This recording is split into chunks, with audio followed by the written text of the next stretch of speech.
Welcome back to Ivy Unleashed. It's my birthday week, and I'm celebrating by diving deep into my biggest passion, this podcast. When I look back to the content in these 4 seasons of Ivy Unleashed, I am so proud of how transformational these episodes are. I've learned so much, cried so much, and Brooke and I feel honored to have had the opportunity to sit with these beautiful people. Besides having some incredible family and friends on Ivy Unleashed, which were my personal favorite moments, these 3 episodes highlighted today are 3 of the most powerful women in our world of self-growth. Jennifer Diaz on self-worth, Dr. Kate Jones on embodiment, and Terri Cole on boundaries. And I pulled my favorite moments when their words completely rocked my world. So during this birthday week of mine, I want to thank you for being here and celebrate the privilege of having this platform to elevate voices that are here to help us absolutely thrive in this beautiful life. And now to this episode of the Ivy Unleashed podcast. We are Gold Ivy. Our mission is to empower you to own and unleash your truth. Stories of resiliency are gold, and ivy grows in hard places. Those hard places are what create space for light to shine through. You decide what works for your daily life and how to transform our lessons into your gold. This is Ivy Unleashed, a Gold Ivy production.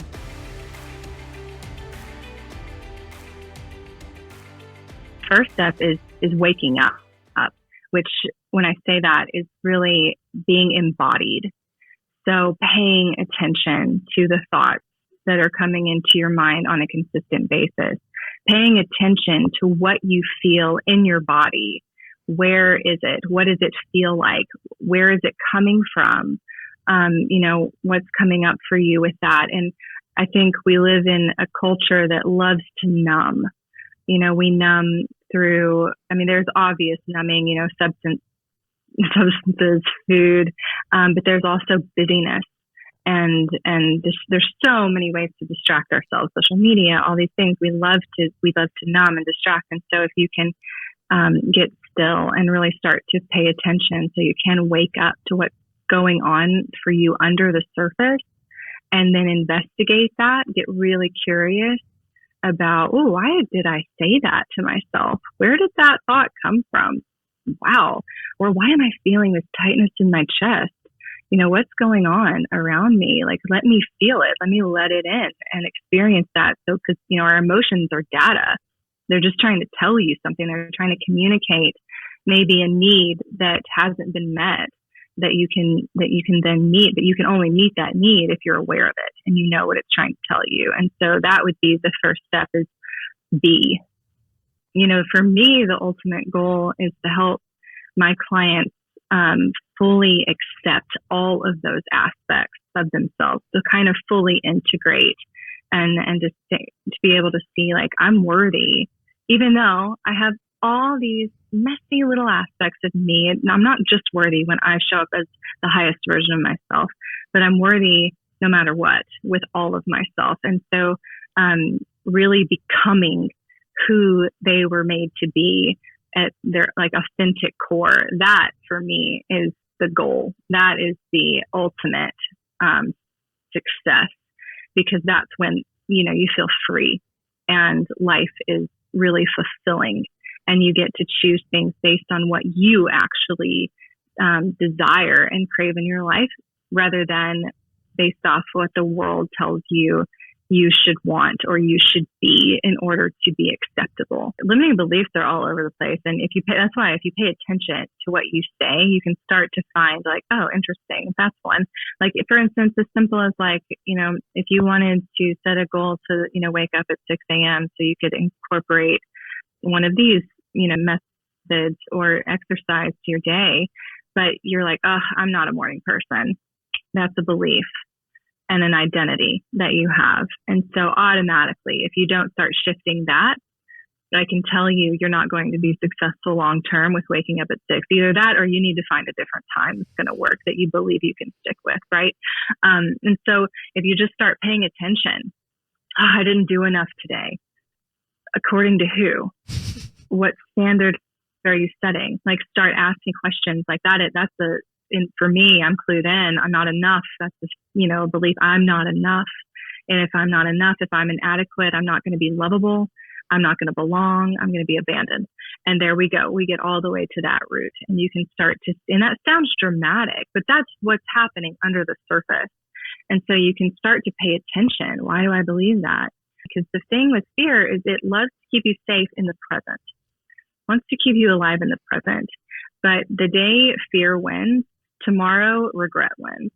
And so that's what we have to remind ourselves is like fear is very like right now, very momentary, but regret is subtle and, you know, down the line. And that is so much harder to hold than fear of right now. And so that's one thing I remind myself of. It's like, you know, 10 years in the future, when that version of me looks back on this time right now, what do I want to see? What would I be proud of at this moment? And, you know, usually I hate asking myself that because I know it means I'm about to get pretty uncomfortable. But that has led me to so much growth and experiencing some really cool things in my life as a result of it. And so the more you can build up those experiences and that proof, I think the fear's still there. It never goes away, but the easier it is to trust yourself and know that, okay, I can overcome that. I'm stronger than that fear. You know, at some point you have to decide what kind of life you want to live. If you want to repeat what, you know, your current programming will have you repeat, which is what you grew up in, then that's fine. But if you don't, you're going to have to get uncomfortable and probably separate a little bit from, you know, the way you were taught or raised to believe about that. And so that's, you know, this work is really, there's so many aspects to it. It can be hard to, you know, break down and explain, but what we do try to get to is what's the root of this belief? Where did you pick this up from? What did you need instead? And maybe what are some ways you're self-sabotaging to keep yourself safe? And how can we shift those, reintegrate some of those identities so that you do feel safe and worthy of having that, so that your actions, you know, support that. You're no longer self-sabotaging. You're actually showing up for yourself and the things that you want in your life. When you love yourself well, you will be so much better able to love other people well and in a healthy way, and in a really beautiful, giving way, not just in a, I love you because it makes me feel a certain way. It makes me feel valued and like I have a purpose and like I'm safe. And I love you just because I love you. I think that's what we all want, and we have to start by giving it to ourselves. No woman I work with is lazy and wants to do nothing at all. Like, we all have this energy to create and to do things that we care about. And so it's just so much more fulfilling when we can come from a place of, I'm full because I'm giving myself my own love. I'm in touch with my power. I know I'm enough, and heck yeah, let's see what I can do. I would just encourage anyone who wants to start with this level of self-love. I'd ask myself, okay, if I had, and try not to get in your head. A lot of people, when they talk about limiting beliefs, they're like, well, my parents are great. I love them. I'm like, I love mine too. And you know what? Another human being is not going to be able to meet the need of another human being, no matter how amazing they are. You know, we all are going to come up with limiting beliefs, self-sabotaging, you know, trauma in a big sense and small sense usually. And so that's okay. Let's like release the pressure. We're not blaming your parents. We're just trying to understand, you know, what you need and where all these things came from. And so I would ask, if I were a mother or if I were a father, how might I treat myself today? What would I need? What do I need to hear from them? What kind of structure do I need to put in place so I show up really well, so I feel capable and like I'm believed in and like I can do these things and I'm cared for? And just kind of start brain dumping. Maybe here are some ideas for me. And that's where I would start. It's just looking at, what does love on an action base look like for you? And how can you start showing up for yourself in that way?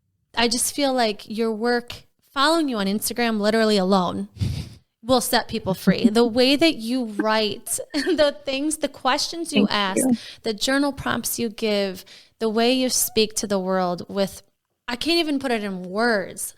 It's just like freeing to think of a life where you can let those things go so you can live in peace and not constantly be reacting out of fear. And so I'm just like thankful the way that you write. I feel like you need to write a book now.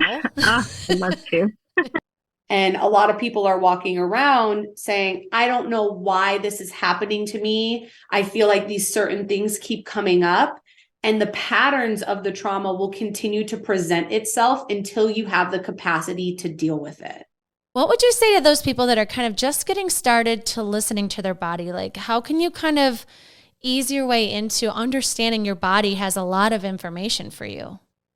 I think that the more that you can just have patience and grace with yourself as you step into that space, that's step one. Step two is go back to basics and simplicity, right? So finding the things that bring you back home to your body. I'm a big fan of doing an inventory of self and like just sort of checking in, right? There's a lot of different ways that you can do this. There's a lot of different ways that you can quiet the mind and that you can come back to presence and focus within yourself. But I think that one of the ways that really helps me is throughout the day, I'm always taking an inventory. Like, how do I feel? What are my needs in this moment? Do I have a need for nourishment? Do I have a need for recuperation? Do I have a need for connection? Do I have a need for communicate, whatever it is, right? Am I meeting those basic needs? And a good resource for that is you can look into Nonviolent Communication by Marshall Rosenberg. There's you can literally go onto the website. There's a list of needs and a list of emotions, right? And so you can look at our emotions are basically downstream effects or symptoms of needs that are either being met or not being met. You can meditate all you want. You can do all the yoga in the fucking world. You can do all the plant medicine ceremonies. You can do all the things. But if you don't actually know what your needs are and how to get your needs met, then you're not creating a sustainable structure for you moving forward within your growth anyway. So step one is having grace for yourself. Step two is starting to build some resources. So getting an understanding of how to do an inventory with yourself, how to check in, like, okay, my hips do feel a little bit tight today. Okay, well, why do they feel a little bit tight? Well, I did a 5-hour drive the other day. But being able to check in with yourself. So I think that sometimes meditation can be hard initially for people to step into that space of quieting the mind. Perfect example for Brett. He created a program called Move, Breathe, Meditate. It's a great way to you move your body first, then you breathe, then you lay down and things are quiet, right? So it's the same thing you see in yoga. You exhaust the body to a certain part of, physicality, and then you're able to utilize the breath to move through the body. And then you lay there and you soak it all in and you just let it fall away too. So I think if you're just getting started, it's going back to those simple basics of asking yourself, how am I today? What do I feel today?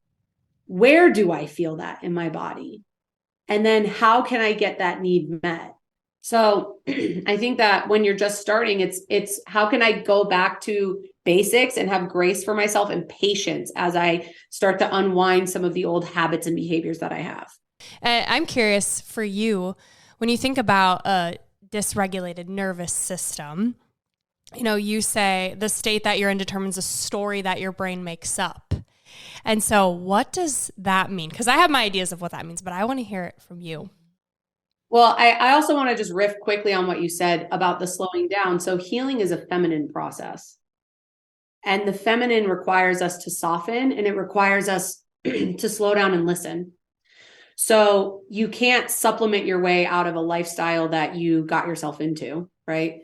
And the more that we continue to reach outside of ourselves and try to get into our hyper masculine, fix it, you're just continuing to pump the adrenals and pump the cortisol and creating a stress environment for healing, when healing really means to sit back and listen and receive and be in the feminine way of what are the cycles of necessity that I have in my life and how can I allow them to come forward from within me? Like you said, it's all inside of you.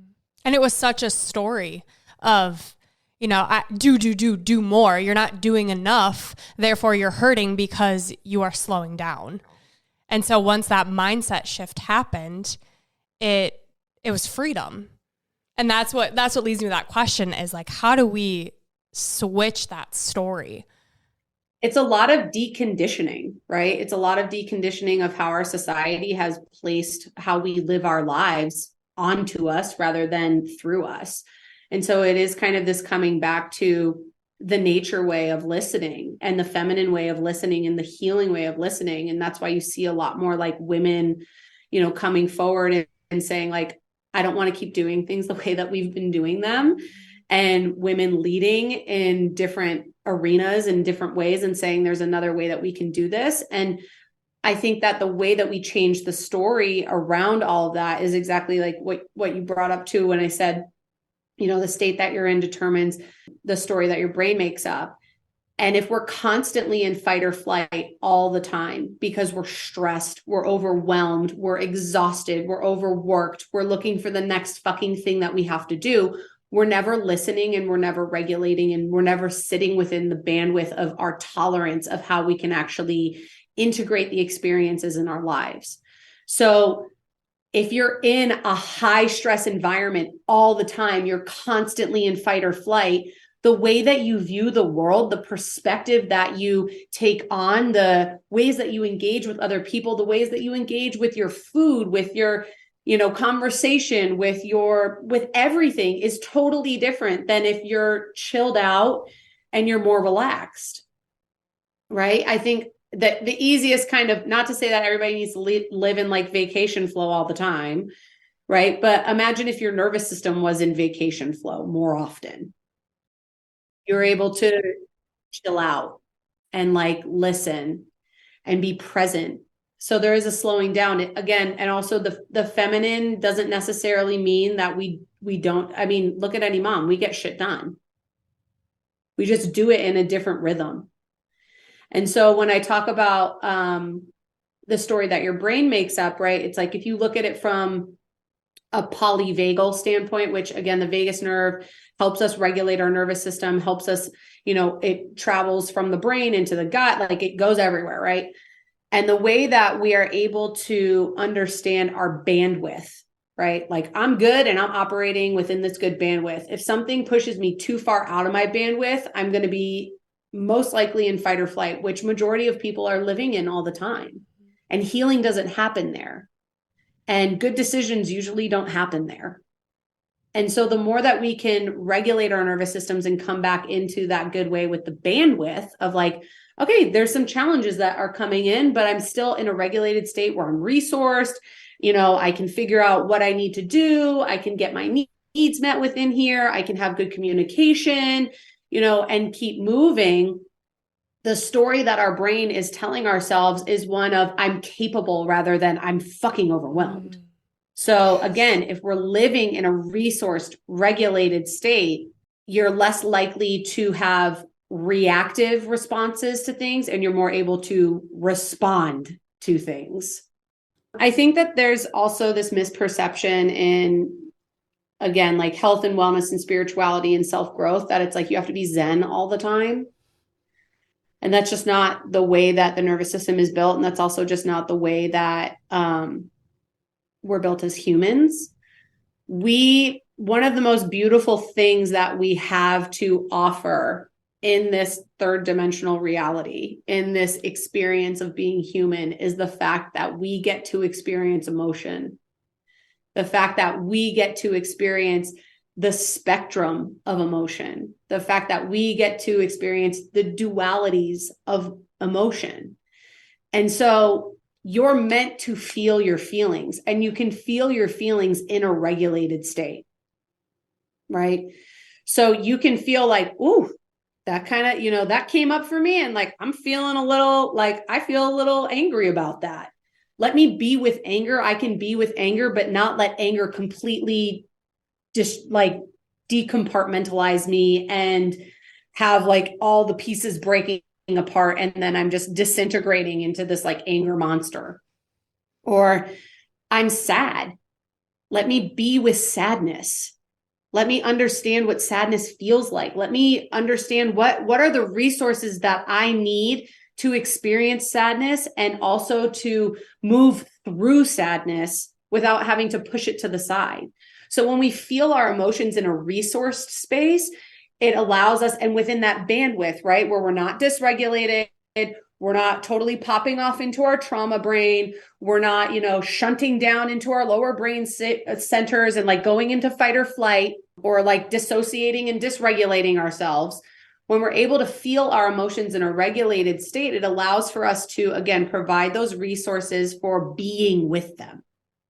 I think that there's, again, this misconception that, a lot of people observe their emotions, but they don't feel them. They witness them, but they don't feel them. And if you don't feel it, then you don't understand the vibration and the tone of it. So you don't know how to move through it. Because it's almost like, okay, I'm trying to find something that I can pick up. It's like, okay, like here's my joy. Oh, look at, hey, Joy, see you over there. Or like, oh, here's my grief. I'm witnessing it. I see it. I know all the things and all the stuff to do to like see it and understand it and whatever, but I'm not actually ever feeling it and being with it. So when you're with it and you move through it, that provides you with the opportunity to still be regulated, not necessarily zen and calm through the entire thing, but resourced in the experience of it. And you're accessing more of your humanness by actually feeling your feelings, which leads you to healing whatever needs to be healed. Can you give an example of what that really, as best as you can, feels like? Because I've heard, right, you have to feel to heal, and that awareness piece of being aware of it and everything you're saying. I'm like, yes, but no one's ever taught us how to feel the feels. I've heard like it takes 90 seconds for a feeling to move through you, but like really giving us what it's like to feel sad and let it move through us. What is that like? Or whatever emotion comes to mind. Again, it comes down to questions. It comes down to inventory for me. I'm a big feeler. I know that I was like put on this planet to like help people understand their emotions, to figure out how to create good boundaries, to help lead them back to like their most powerful selves and like help them heal. Right. And I get that because it's like, I feel everything. So for me, it's just this very innate thing. So when I think about how like helping people into feeling their feelings, it comes down to what is the somatic or the body experience that you're having with the feeling. So one, the need comes up, and we'll kind of walk through a process. So like, say there's a need for communication that's not being met, right? Say there's a friend that you haven't had an important conversation with, and you need to be able to have the conversation with them. So my need for communication is not being met. I'm feeling disconnected, or maybe kind of pushed to the side, or unacknowledged. And to me, that feels like sort of dismissive, right? Or whatever it may be. So it's identifying the need, identifying the emotion. And then the next part of this is not just like, because that keeps us in our head, that keeps us in the mental realm, right? I know what the need is. I know what the emotion is. I'm identifying what it is. I'm observing it. I'm witnessing it. I've done all the things to kind of like categorize it and make it make sense in my like rational thinking brain. The next part of it is, I think, the most important piece, where we say, where does this live in my body? Because if we can somatically locate where it lives, we can feel what it feels like. So for me, like worry feels like a deep pit in my stomach. Like, oh. Anxiousness, I feel as a higher vibration. Here, it kind of comes off my body, right? Sadness has like a sinking, collapsed feeling. It feels more hollow. I feel it like deeper behind my sternum. Joy feels really light and airy.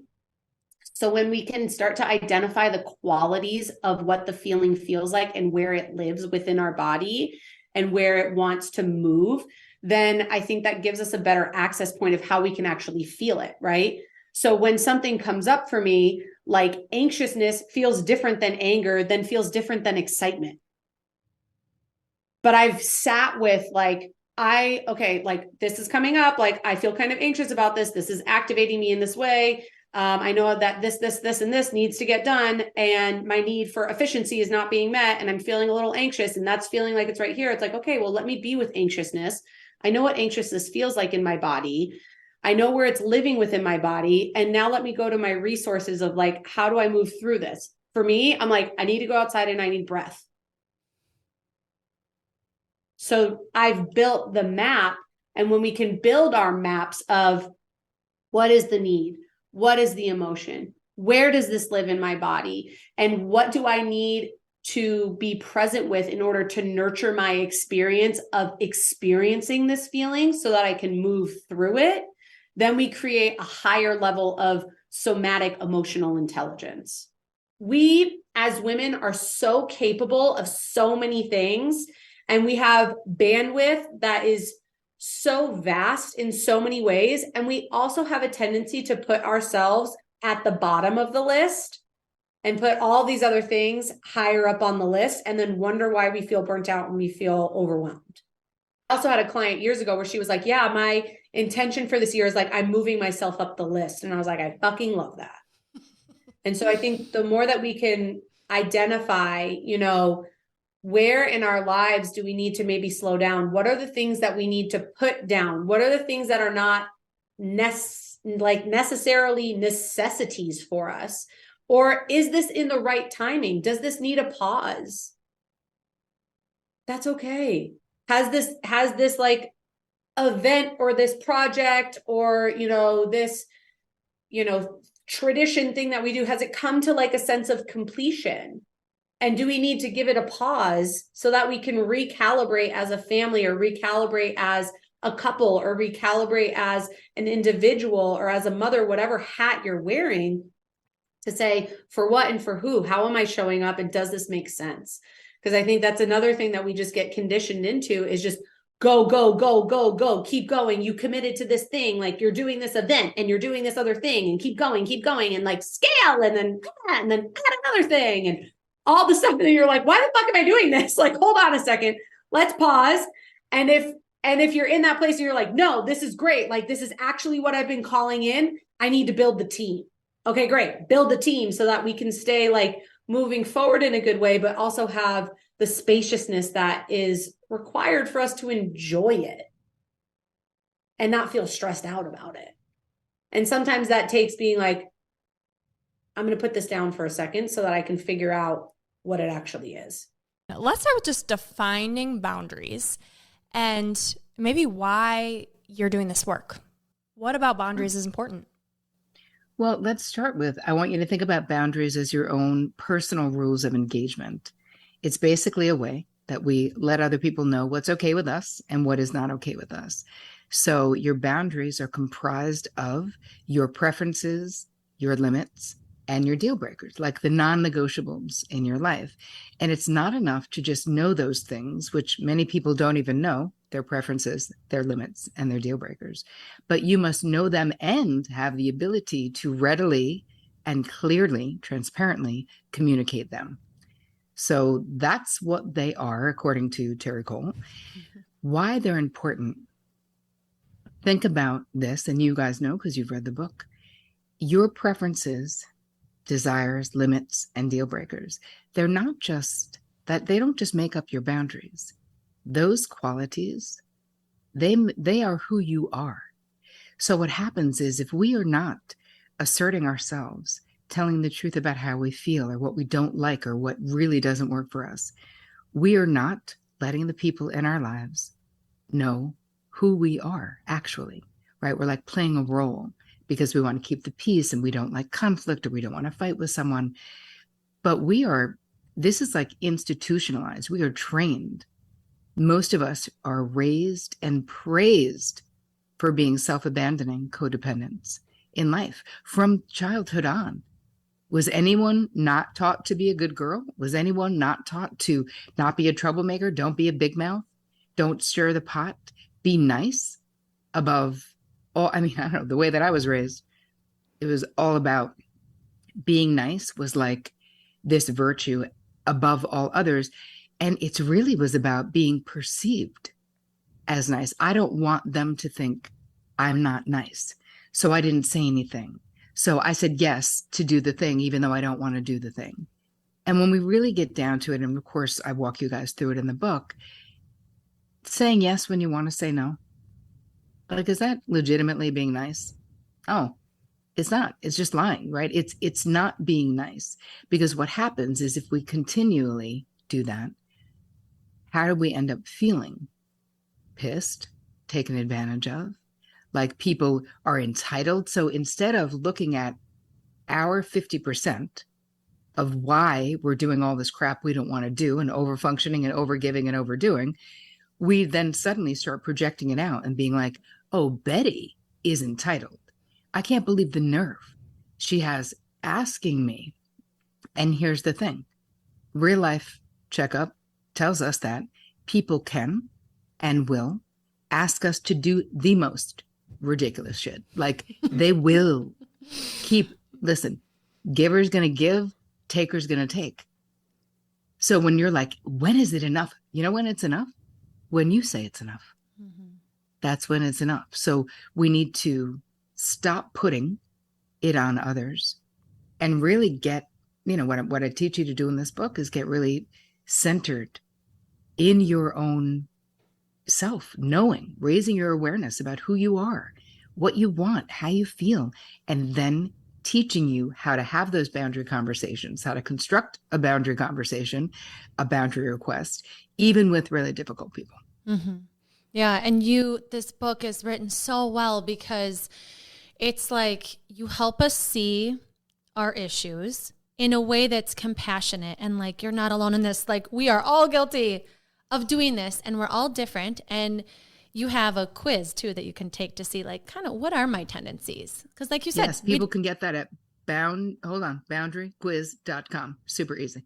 Boundaryquiz.com. 13 questions. Yeah, it's so great. And Brooke and I just took it and we are different. I am a powerhouse and she is a pushover. And I was like, is this why we work? How is this going to happen? What's going to happen in the long term? You're just going to walk all over me?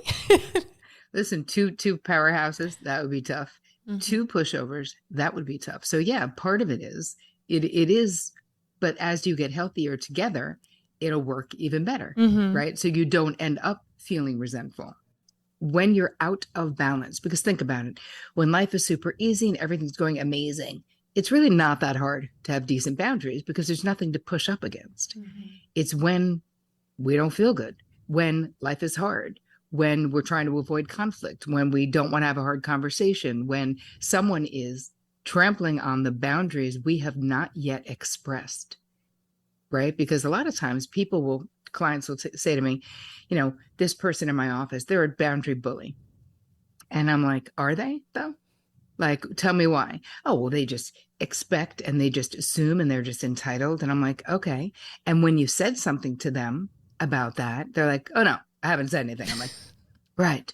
So you're going to need to say something and give them the opportunity to perhaps respect your boundary that you can put in place with kindness, with ease, with grace. I think a really valuable thing you guys we could talk about is the myths around being a boundary boss, because people have the wrong idea.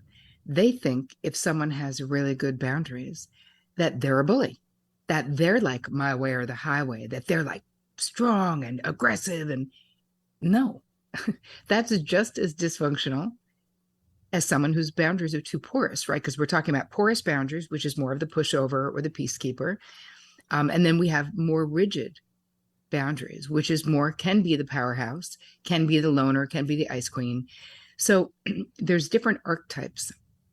But what we want is what's in the middle of those two things. So being too hard, that's just the other end, right? That's the pendulum swinging from being super loose to structured. And like if you're a powerhouse, you could be an amazing leader, like in life. But then when you're out of balance, you can be too bossy, you can be too controlling, you can like get up in other people's stuff, you can be codependent, right? You can really want to be controlling outcomes for others. And these are all the things that you learn about your own boundary style, because we are all so different that it's really important information. So boundaryquiz.com, go to it, people. our boundaries or our lack thereof are from our parents and our parents' parents, and these things that we have no control over. And you have to dig into your past, but you say you can't get stuck or blame or shame. And so let's kind of talk about how you do the deep dive in your past, but then not see, oh shit, this was so unfair, and to not get stuck there. Well, here's the thing. We will be able to honor, right? If you're just starting to do your dive into your boundary blueprint. So first, let me just tell you what it is for those watching or listening. This is basically, I want you to think of it like a blueprint for a house that someone else designed. So the way that you relate to boundaries in your relationships, the way you relate to the greater world, how you relate to money, your job, your friends, all of those things, we had modeled behavior in the homes that we grew up in. Whether people did a good job of modeling behavior, whether they did a crappy job of modeling behavior, we learned a lot of what we think of as sort of the way the world is from other people. And so identifying, now I realize that, when I started really digging into my own boundary blueprint, I was like, oh, this is just the way it was for my mother. Mm-hmm. I don't have to be a people pleaser. Like, that's how it was for her. And so we internalize like, oh, this is what it means to be a woman or a wife or a mother or whatever, right? It's what we see. And it doesn't matter if you weren't raised by biological parents, whatever adults influenced you in your life, you have some kind of unconscious, right? So that's where the basement is, information about how you're supposed to be in the world and how you're supposed to be in your relationships. This makes up your downloaded boundary blueprint. It also has to do with the country you live in, the culture, how they regard whatever gender you're identified with, how open or closed your family system was. All of us, like your boundary blueprint is as unique as your fingerprints.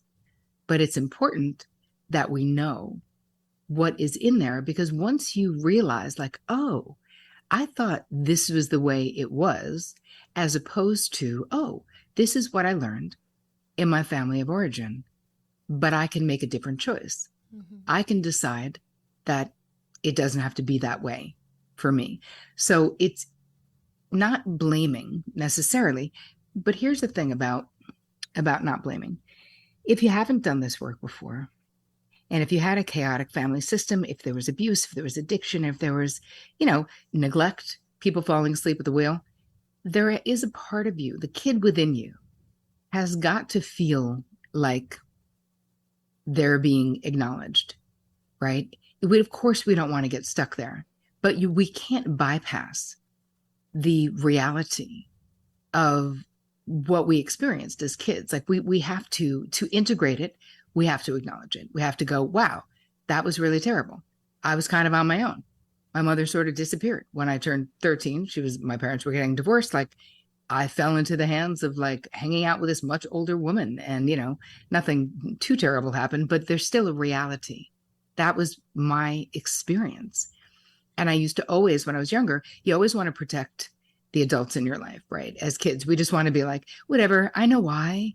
They had a hard childhood and they did better than their parents did. The little kid in you doesn't care at all.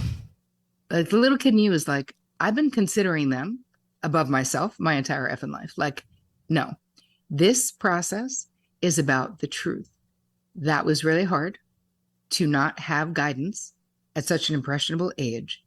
I'm grateful, right? What did it teach me? There are many good things. Our dysfunctional, right? Our dysfunctional childhoods, many times we get all of these adaptive skills that now, I knew how to make decisions and get stuff done and do all, because I had no choice but to do those things.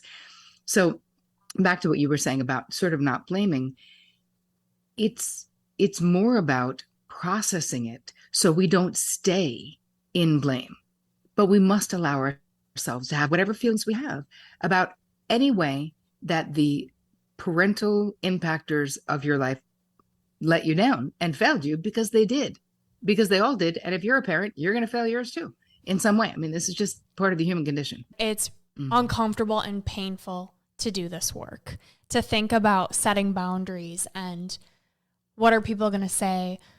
I don't even know what boundaries to set. It's like you call the internal asshole committee. When you start to do this work, the thoughts that you have, it's like you want to numb because you don't want to hear the bitch in you keep talking. Like my internal asshole committee just screams at me. And I think getting in situations like drinking or doing things that necessarily we don't want to be doing, but we want to let loose and have fun. And then there's like the devil on your shoulder. Don't do this or don't do that. So I'm curious what your advice is for the internal asshole committee and how to be nicer to ourselves. Like, why are we so damn mean to ourselves? Oh, so many good questions in there. Well, let's start with someone who says, I don't even know what boundaries I should have. And I'm overwhelmed, right? I will just, for that person, I'm just suggesting that you do a resentment inventory because that will tell you immediately where a need is not being met, a boundary is being crossed. Maybe it's a boundary you haven't expressed, but if you're holding on to resentment, I'm going to say there's a really good possibility in that place where you're holding resentment for that person, a boundary is needed. So that would be a place for people who go, I have no idea. It's too overwhelming. No, it's not. Just do a resentment inventory and it'll tell you exactly where to start. So there's that. Back to the inner a-hole committee. So let's talk about this. Here's the thing. There's more than one reason why. Most of us have an inner punitive or sort of harsh, judgy voice, right? That compares us to other people unfavorably. That's like, well, that's what you get for being an idiot, like, or whatever, like just mean things. And it's so interesting because when we think about that voice, I'll always say to my clients, well, would you say that to your 5-year-old niece who you love? Would you use that tone of voice and use those words? And she's like, obviously not. I'm like, right. So let's just make a rule. You need to talk to yourself as nicely and with as much kindness as you would your 5-year-old niece that you adore, because you deserve that. You are that 5-year-old kid. You are worthy of that compassion and consideration, especially your own. So looking at, could this be an internalized voice? Meaning a lot of times, if we had critical adults in our life, mean adults in our life, drunk adults in our life, neglectful adults in our life, we heard things. Someone might have said to you, well, your sister's the pretty one and you're the smart one. Now, some people would think that's a compliment, but of course, if you're a kid, you'd be like, wait a minute, I want to be the pretty and the smart one. What are you talking about? Or whatever. Then you have really mean parents who just say terrible things like you're ugly or you're stupid or I didn't want to have you or whatever. You weren't wanted. I mean, I can't. Being a therapist for 25 years, you just cannot believe how mean and dysfunctional some people are. And so when we're done living with those people, we have internalized that voice. So they stop doing it in real life because they don't have the same access. Well, we just pick up the ball. We just go, oh, now I hear that voice. We will hear that voice. So awareness is so key when we are shifting the scripts of that inner a-hole committee. Now we're going to make it be our inner friend committee, right? We're going to flip it into supportiveness, that looking at the inner a-holes, most of the time, fear-driven, ego-driven, and how I look at it and like to look at it is that they're trying to keep you safe. They don't want you to take a risk. They don't want something bad to happen. And even if they have to shame you into it or however they have to do it, it's so fear-based, all of that stuff. So rather than being like, shut the F up and sit the F down, which, there's that's a thought too. I think it's much more productive to integrate that fearful part and talk to that part like, hey, I know you're scared, but we're okay. Don't worry. Like, we don't let the inner committee, whatever they're saying, they cannot drive the van of your life. You cannot believe it. You must know that you are worthy. If you're confused about that, I want you to look at a baby picture of yourself. Look at that little face. You're going to tell me that little kid doesn't deserve everything, all the things, all the love, respect, adoration they do. Oh, that little kid is you. You deserve all of those things right now in life. And so we start with ourselves, because really, when we think about how self-love comes into all of this, and I feel like people talk about self-love and you're like, ugh, it's so amorphous. What does it even mean? Just love yourself more. Blah. That's not that helpful, I find. Self-love is really about the way we treat ourselves, right? Do we hold ourselves in high regard? Do we rest when we're tired? Or do we work ourselves to death? Do we not rest when we're tired? Do we overgive, overcommit? Are we hanging on by a thread because of all of this overfunctioning and people pleasing and all the crap that we're doing? Now, keep in mind how you relate to yourself sets the bar for every other relationship in your life. So if you hold yourself in high esteem, treat yourself with respect, kindness, compassion, care, rest when you're tired, don't overcommit, say no when you can't do something, give yourself permission to change your mind if you started something and you hate it, like all of those things, you will inevitably attract people who go, oh, that's how she is to be treated, how she's treating herself. That's how she is to be treated. And when we treat ourselves like crap, don't rest when we're tired, work ourselves to death, talk badly about ourselves, have all of this negative self-talk out there. We don't want to threaten other people, so we put ourselves down to be small so no one else feels threatened by us, all that stuff. What do? We attract someone else who agrees with that low self-assessment. So it really is incredibly important, if what we're seeking in life is to be respected and loved and considered, that we must first respect, love, and consider ourselves. And that will start the dominoes where now this is how you will be treated. Ladies and gentlemen, this is why she is thriving all over the place, because holy shit, that was so beautiful. So beautiful. Can you make that an insight timer? And I can just, actually, it's fine. It'll be on Ivy Unleashed, and I'll just play that section every morning when I wake up. Through the work we've done and the guests we've had on, and it's just repeating, like, you being born is your key to having self-worth. Like, it is your inherent value. Yeah, your inherent value. You do not need to, like I would say, like, look at babies, right? They don't need to like cook us dinner or like throw us a parade or like light themselves on fire for us to love them. Just by the pure nature that they were born, we're like, oh my God, you're amazing. So you don't need to earn your value. You are inherently valued simply by the virtue of being alive. And it's really getting that and treating yourself. And, I walk you through it in the book, sort of step by step, because the self-care aspect of this book is a really big part of this book. It's in every single chapter, ideas and thoughts and exercises and things that you can do, because it is so lacking in the lives of most women in particular, where we're constantly prioritizing the thoughts, desires, needs of others above our own. And in doing so, we are depleted and exhausted. And then eventually, this leads directly to becoming a martyr in life, where you really feel like people owe you. You're like, after everything I've done for Betty, like literally, where you think now, you guys are young, you're like, that'll never be me. No. If we don't shift, and if we don't fill up our own bucket, and if we don't think we're worthy of taking a break, taking a vacation, people paying us back, getting paid overtime, all of the ways that we avoid conflict by abandoning ourselves, it just kills self-esteem. It just racks your self-esteem, because you're saying it's more important to keep the peace than for me to get what is owed me, or for me to be recognized for my work. Like if we let someone sort of steal our idea or steal our work, and you feel embarrassed to say like, hey, that was my idea.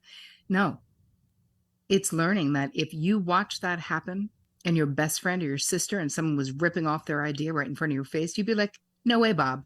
No, that was Jane's idea. That wasn't you.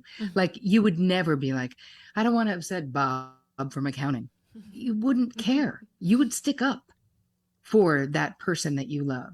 So I'm just teaching you how to do all of that for yourself.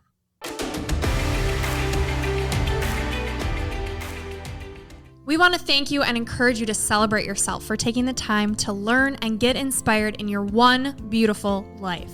And if this podcast means something to you, it would mean so much to us if you'd be willing to take 30 seconds to help support our mission to keep bringing you inspiring stories and guests. First, following the podcast is important because it helps you never miss an episode. To do this, just go to the Ivy Unleashed podcast show page on Apple Podcasts, Spotify, or wherever you listen to podcasts. And then just tap the plus sign in the upper right-hand corner or click on follow. While you're there, if you'd be so kind to give us a 5-star rating and review and share your favorite episode with a friend, we'd be so grateful for your support. We are thrilled you're here and are so happy that you're taking time to prioritize your wellness, self-discovery, and growth with us.